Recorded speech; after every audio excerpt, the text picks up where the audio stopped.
Well, if I were meeting with Kim Jong Un, I think he's considered kind of like a deity there in the north. Kind of like they'll you know how in the United States they'll put up the pictures of county board supervisors and all the health clinics. They put his picture up like that too, and the picture of his dad, Kim Jong Il, who had the terrible fate with overlapping with Clinton. And but yeah, so I would ask him in exchange for 3% of all the chocolate in Pennsylvania, 3% of all the chocolate in Pennsylvania, if he'll just do the same thing that Iran was going to do when they gave up their nukes to Obama's negotiator, and that is have the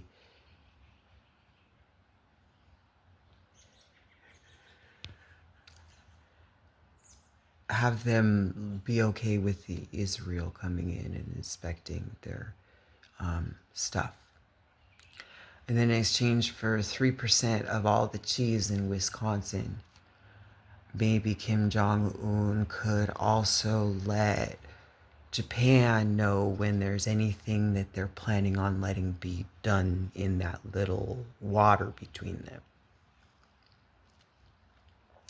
And for 3% of all the lemons in somewhere, um,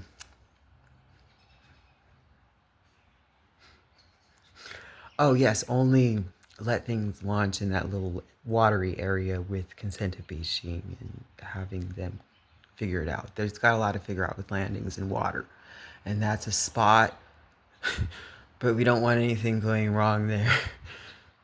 So that's, I would think, yes. So for 3% of the chocolate in Pennsylvania, if Kim Jong Un would agree to let the Israelis come in and inspect what they supposedly think is enriched uranium, like the Iranians agreed to do with Obama when they negotiated that with him.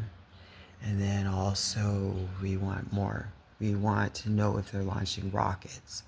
And that little watery area there, they should only do it if they should do those two conditions, and one is for 3% cheese and one is for 3% citrus or lemons.